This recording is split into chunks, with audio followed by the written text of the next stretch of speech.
안녕하세요. 셀피 성형외과의 김준호 원장입니다. 코 성형을 상담을 하다 보면 정말 많은 분들이 이런 질문을 하시는데요. 원장 선생님, 실리콘이 더 좋은가요? 아니면 연골이 더 좋고 자연스러운가요?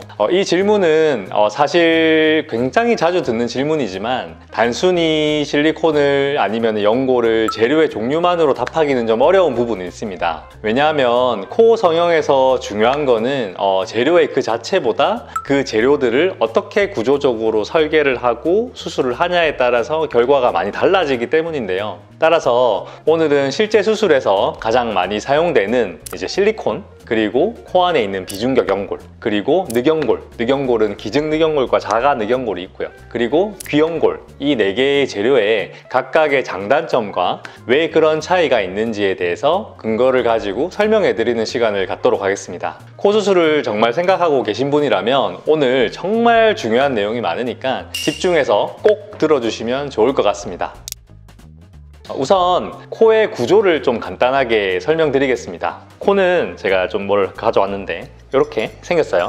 코는 이렇게 생겼고 콧대 부분은 하얗죠. 그리고 코끝 부분은 분홍빛이죠. 따라서 콧대 부분에는 뼈로 되어 있습니다. 만지면 이렇게 만져보시면 단단해요. 그리고 코 끝 부분은 말랑말랑한 연골로 이루어져 있어요. 이렇게 실제로 만져보면 코가 말랑말랑하죠. 그리고 이제 뼈는 단단하기 때문에 이 콧대에는 실리콘 등으로 콧대를 높이기 위해서 수술을 하고요. 하지만 코끝은 이렇게 말랑말랑하게 생겼기 때문에 코끝 수술은 코끝에 견고한 지지대, 저희가 기둥이라고 해요. 그런 지지대를 만들고 어떻게 보면 건축하듯이 기둥을 세우고 그 위에 올리듯이 수술을 한다고 생각하시면 됩니다. 따라서 코 끝 같은 경우는 아까 설명드린 재료 중에 하나인 비중격 연골, 그리고 늑연골, 그리고 귀연골 등의 연골을 건축 재료로 해서 튼튼하게 코끝에 집을 짓는다고 생각하시면 됩니다. 아시겠죠? 네, 그러면 이제 먼저 재료 중에 하나인 실리콘에 대해서 설명드리겠습니다. 실리콘은 이렇게 간단하게 보면 이렇게 생겼고요. 이제 실리콘은 우선 콧대를 높이고 모양을 만들기 위한 재료입니다. 아까 전에 설명드린 대로 콧대는 단단하니까 이 단단한 부분에 실리콘을 이렇게 올려서 콧대를 높이는 역할을 하게 되고요. 이 실리콘은 뼈의 촉감하고 실제로 좀 유사하고요. 형태의 유지력이 정말 뛰어나고 그리고 원하는 높이와 그리고 원하는 모양을 만들 수 있는 정말 좋은 재료라고 생각합니다. 그래서 특히 콧대를 세울 때 가장 많이 사용을 하고 있고요. 무엇보다도 수술하고 난 다음에 시간이 많이 지나도 실리콘에 의해서 모양이 잘 유지가 되고요. 감염이나 구축, 그런 문제가 생기더라도 혹시 이것을 제거한다든지 교체를 하기가 비교적 쉬운 편입니다. 이런 이유로 이제 저희도 그렇고 다른 병원도 그렇고 전 세계적으로도 코 수술을 할 때 콧대를 높이기 위해서 여전히 가장 표준적인 재료로 사용하고 있는 재료가 바로 실리콘입니다. 하지만 당연히 이러한 실리콘은 본인의 재료가 아니잖아요. 나의 물질이 아니기 때문에 이러한 단점도 분명히 존재를 하는데요. 아무래도 피부가 얇은 분들에게 이 실리콘이 들어가게 되면 높은 실리콘이 들어갈 경우에 이 실리콘이 윤곽이 비쳐 보일 수가 있습니다. 그리고 제일 중요한 부분은 염증입니다. 아무리 이러한 실리콘이 안전하다고 하고 많이 사용하고 있긴 하지만 이 실리콘은 본인의 재료가 아닌 외부에서 만들어진 재료이기 때문에 염증의 가능성이 가장 큰 부작용으로 알 수 있습니다. 이렇게 이제 실리콘에 의해서 오랜 시간 염증이 정말 반복되다 보면은 이후에는 코가 단단하게 변하고 코끝이 이렇게 들려 보이는, 많이 아실 수도 있는 구축이 발생을 할 수도 있습니다. 결국 실리콘의 장점은 형태 유지력이지만 그만큼 피부와 압력의 균형을 신중하게 계산을 해서 수술을 해야 한다는 게 정말 핵심적인 부분입니다. 따라서 이제 저는 실리콘을 사용해서 콧대를 높일 때는 항상 피부의 두께라든지 아니면 혈류의 상태라든지 아니면 원하는 높이 등을 정밀하게 좀 측정한 뒤에 두께와 이제 실리콘의 모양을 이제 결정을 하게 됩니다. 그래서 단순히 코를 이쁘게 만들고 높이를 만드는 것이 당연히 중요하겠죠. 하지만 장기적으로 봤을 때는 정말 안전한 코를 만드는 것도 정말 중요한 부분이라서 이런 부분을 충분히 생각하고 수술을 진행해야 합니다. 이제 지금부터 설명드릴 두 번째 재료, 바로 비중격 연골, 늑연골, 귀연골, 말 그대로 연골입니다. 이 연골은 처음에 설명드렸다시피 코끝을 수술할 때 사용을 하고 코끝의 구조를 튼튼하게 만들기 위해서 이러한 코끝의 이제 말랑말랑 부분에 사용하는 재료라고 생각하시면 됩니다. 그러면 그 연골 중에 설명드릴 연골은 첫 번째는 비중격 연골입니다. 비중격 연골은 코 안에 있는 연골이고요. 비중격 연골은 코 안쪽 그리고 콧구멍 사이에 이렇게 중앙에 만져보면 가운데 벽이 만져지죠. 그 부분을 저희가 이제 비중격이라고 합니다. 그리고 이 비중격 연골은 이 비중격의 안쪽에 이제 숨어있는 자가연골이라고 생각하시면 되고, 이 재료가 결국 코 성형 수술의 핵심적인 재료라고 생각할 수 있습니다. 코에서 저희가 채취를 하는 비중격 연골이니까 따로 보이는 흉터가 더 생기지는 않을 거고요. 그리고 이 비중격 연골의 특징이 단단합니다. 그리고 얇아요. 그래서 이러한 기둥을 세우고 구조를 만들기에 매우 이상적인 연골이라고 생각하시면 됩니다. 특히 코끝 지지대라든지 이제 비주를 세우기 위한 이러한 기둥으로서의 필수적인 재료라고 생각하시면 됩니다.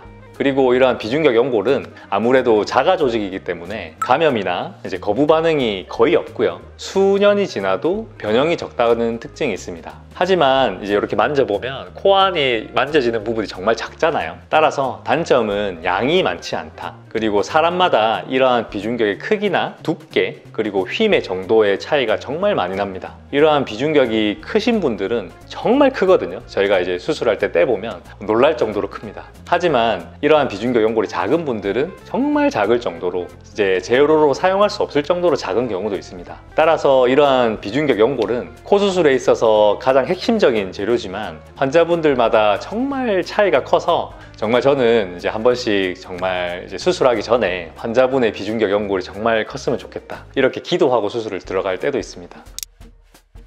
다음으로 이제 두 번째 연골의 재료는 비중격에 이어서 늑연골입니다. 늑연골은 말 그대로 늑, 갈비뼈죠. 갈비뼈 연골입니다. 저희 갈비뼈 이렇게 만져보면 어때요? 딱딱하죠? 그래서 오늘 소개시켜드리는 늑연골은 이러한 연골들 중에서 가장 튼튼하고 좋은 재료라고 생각하시면 됩니다.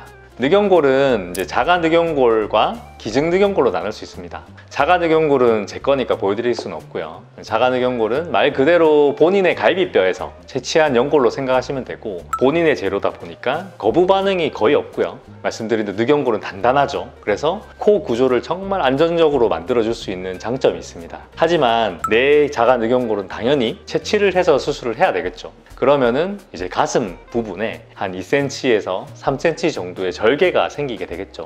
그리고 수술하고 나면은 통증과 그리고 흉터도 생길 수 있고, 그리고 일시적인 약간 호흡의 불편감도 조금 동반될 수 있는 단점도 있습니다. 그리고 자가 늑연골을 채취해서 코 수술을 하는 병원은 알아보신 분도 계시겠지만 그렇게 많지는 않습니다. 왜냐하면 이러한 자가 늑연골 같은 경우는 채취한 이후에 모양 변형, 이제 전문 용어로는 와핑이라고 하거든요. 이제 처음에는 똑바르다가 나중에 저희가 가공하는 과정에서 이러한 늑연골이 휘어지는 걸 바라는데요. 이러한 변형을 방지하는 가공 기술까지 필요하기 때문에 아무래도 난이도가 좀 높은 수술이 되겠죠. 그리고 이제 늑연골은 조금만 잘못 다뤄도 앞서 말씀드린 대로 휘거나 이렇게 말려질 수 있는 성질이 있기 때문에 이러한 재료를 제대로 다루지 못하면 아무리 좋은 재료라도 이제 결과물에서 문제가 생길 수도 있습니다. 그래서 일반적으로 이제 저희가 귀연골 그리고 이제 비중격 연골을 사용해서 수술하는 코 수술보다 아무래도 충분한 숙련된 기술력과 경험이 좀 많이 필요하게 됩니다. 그리고 기증늑연골을 소개해 드릴 텐데, 제가 기증늑연골을 가지고 왔어요. 이런 식으로 생겼고요. 제품화돼서 나오는 연골입니다. 그래서 여기 보이는 부분이 이제 기증늑연골이고 말 그대로 기증받은 갈비뼈 연골이죠. 그래서 타인의 늑연골이라고 생각하시면 됩니다. 그래서 이러한 늑연골은 이제 타인의 연골을 가지고 정제를 하고 멸균을 하고 가공한 형태로 사용을 하게 되는데요. 요거의 장점은 아무래도 내게 아니니까 이제 본인의 늑연골을 채취할 필요가 없어서 흉터에 대한 부담이 없고 채취하는 시간이 없다 보니까 수술 시간이 짧다는 이점이 있습니다. 하지만 이제 드물게 거의 생기진 않지만 이제 기증늑연골에 흡수되는 부분이라든지 아무래도 나의 재료가 아니니까 염증 반응이 좀 생길 수 있는 부분은 개인차로 나타날 수 있기 때문에 이러한 부분의 단점으로 생각될 수 있고, 아무래도 추후에 수술 후에 관리가 아무래도 너무 중요한 부분이 될 수 있습니다.